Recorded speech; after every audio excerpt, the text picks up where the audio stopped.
Hello friend, मेरे भी प्यारे व्यूअर। आज मैं आपको नंबर सिस्टम से express 1.6 as a vulgar fraction के बारे में बताऊंगा, क्योंकि मैंने आपसे पिछले वीडियो में कहा था कि उसका next example question R S Agarwal का ये क्वेश्चन है, एग्जाम्पल क्वेश्चन। इसको मैं बताऊंगा। आपने पिछले वीडियो को देख करके उस क्वेश्चन को सॉल्व किया होगा और प्रैक्टिस भी किया होगा। मैं आशा करता हूँ कि आज के इस क्वेश्चन के द्वारा आप कुछ अलग तरीके के समझोगे, क्योंकि यहाँ पर 1.6 और 6 के ऊपर बार दिया हुआ है। 6 के ऊपर बार है। अब 6 के ऊपर बार है तो इसको हम डायरेक्ट भी निकाल सकते हैं, लेकिन हम यहाँ पर इस क्वेश्चन को डायरेक्ट नहीं बना करके वल्गर फ्रैक्शन में सपोज करके बनाएंगे। जैसे वो क्वेश्चन बनाए थे पिछले वीडियो का सेम यही क्वेश्चन सेम इसी टाइप से बनेगा। तो चलो मैं स्टार्ट कर रहा हूँ वीडियो को, टाइम बेकार नहीं करते हुए। आप देखो कैसे बनेगा। सबसे पहले यहाँ सॉल्यूशन लिख देना। यहाँ लिखना let x equal to 1.666 dot dot dot, ऐसा लिख सकते हो। यानी ये 6 कंटिन्यू रहेगा। 6 पर बार है मतलब 6 कंटिन्यू है। ठीक है, इसको इक्वेशन 1 ले लेना। और सेकेंड यहाँ पर क्या करना है, यहाँ पर बोथ साइड मल्टीप्लाई बाय 10।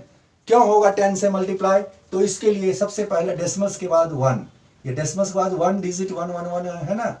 तो डेसिमल्स के बाद यहाँ पर देखो, डेसिमल्स के बाद 6 है, 6 पर बार है तो एक नंबर है, तो 10 से बोथ साइड मल्टीप्लाई, यहाँ लिख दो बोथ साइड्स मल्टीप्लाई बाय 10। क्यों 10 से मल्टीप्लाई है, इसका कारण मैंने बता दिया कि डेसिमल्स के बाद ये डेसिमल्स के बाद एक नंबर है, तो यहाँ पर दोनों नंबर को 10 से मल्टीप्लाई कर देंगे।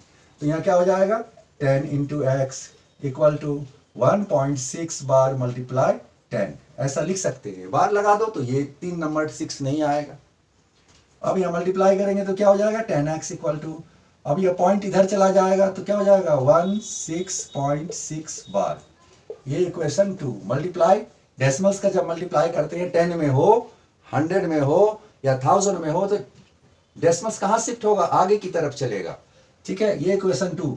अब क्या करेंगे, यहाँ सब्ट्रैक्ट कर देंगे। सब्ट्रैक्ट इक्वेशन है ना, सब्ट्रैक्ट इक्वेशन 2, 1 फ्रॉम 2, 1 फ्रॉम 2, और 1 2 में से 1 को माइनस कर देंगे, 1 फ्रॉम 2। तो यह क्या लिखेंगे, पहले 2 वाले को लिखेंगे। 2 क्या हमारा है, 10x है। अब उसमें से 1 वाले का x माइनस हो जाएगा इक्वल टू, और फिर 2 वाले क्या है 16.6 बार माइनस 1.6 बार, यही है ना।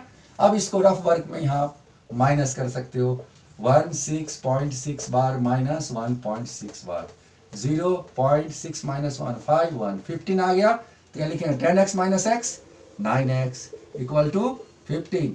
Therefore x equal to 15 by 9, 3 5 जा 15, 3 3 जा 9, x इक्वल टू 5/3। ये वल्गर फ्रैक्शन रैशनल नंबर में कन्वर्ट हो गया। ठीक है, ये आंसर हो गया। आपको इसी तरह से बनाना है। यहाँ पर कोई ज्यादा ट्विस्टेड क्वेश्चन नहीं है, बस याद रखना है डेसिमल्स के बाद 1 डिजिट हो और उस पर बार हो तो डेसिमल्स 10 नंबर से मल्टीप्लाई करेंगे। इसी तरह दूसरा क्वेश्चन और भी है, उसको भी मैं बता देता हूँ। उसमें क्या होगा, 1.36 बार ऐसे हो, मान लो ये क्वेश्चन हो 1.36 बार या 0.3 बार, 34 बार, है ना। मान लो ऐसा क्वेश्चन होता, ये क्वेश्चन को मैं थोड़ा बदल देता हूं यहाँ पर, है ना। ये सॉल्यूशन आप देख लेना, और मैं दूसरा क्वेश्चन एक ले लेता हूं, उसको बनाने की कोशिश करूंगा। सपोज करो यहाँ पर नंबर बदल गया, यहाँ पर है 0.3 बार, ये दोनों पर बार है, ये एज अ वल्गर फ्रैक्शन लिखना। तो यहाँ पर भी सेम प्रोसेस चलेंगे। क्या करेंगे, सबसे पहले लिखेंगे लेट x इक्वल टू 0.3, है ना। बार लगा दो या यहाँ पर फिर लिख दो 3 4 डॉट डॉट डॉट चलेगा। इसको इक्वेशन 1 ले लेना। अब यहाँ पर देखो डेसिमल्स के बाद 2 नंबर है, तो 2 नंबर में 100 से मल्टीप्लाई होगा।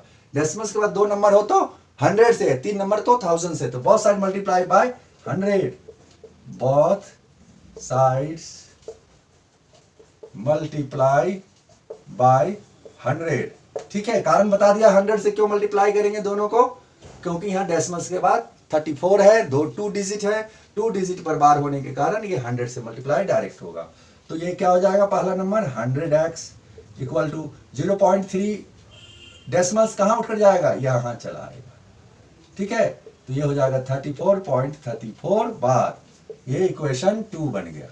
ठीक है, अब क्या करना है हमें, equation 1 from 2, subtract 1 from 2, subtract equation 1 from 2, ये लिख देंगे। अब यहां पर हम लोग सब्ट्रैक्ट करेंगे, तो यहाँ क्या है 100x minus x equal to 34.34 bar. Equation 2 का ये पॉइंट लिखेंगे, फिर इसके बाद ये वाले माइनस 0.34 बार। ठीक है, अब यहाँ पर हमें रफ में इसको माइनस करके देखेंगे। 34 माइनस 34 में क्या माइनस करना है, 0.34, 0.34 बचा यहाँ पर, और 100x में से x जाएगा तो क्या बचेगा 99x equal to 34। Therefore x equal to 34/99। अब देखो ये कैंसिल हो सकता है तो इसको कैंसिल करेंगे, कैंसिल नहीं होगा तो फिर ये आंसर हो जाएगा। यहाँ पर कैंसिल होगा कि नहीं होगा या आप बताओगे इसको आगे सॉल्व करके कि ये कैंसिल हो सकता है या नहीं होगा, तो इसको सिंपलेस्ट फॉर्म में लिखेंगे, नहीं तो ये फ्रैक्शन के रूप में आ गया, एज अ वल्गर फ्रैक्शन यही कहलाता है। ये क्वेश्चन इस टाइप के आते हैं तो ठीक है। और मैं नेक्स्ट क्लास में आपको नंबर सिस्टम छोड़ करके आप दूसरे चैप्टर से बताने की कोशिश करूंगा। ये इंपॉर्टेंट क्वेश्चन है, सभी बच्चों को आने चाहिए। 9th में इस बार जो हाफ ईयरली एग्जाम होगी इसमें जरूर ये सब क्वेश्चन पूछा जाएगा, तो आपको इन क्वेश्चन को ध्यानपूर्वक पढ़ना है और तैयारी करनी है आपको, और खूब मेहनत करना है घर पर। थैंक यू बच्चों, आपने हमारा वीडियो देखा, आप लाइक करो, सब्सक्राइब करो और शेयर करो। Okay, thank you.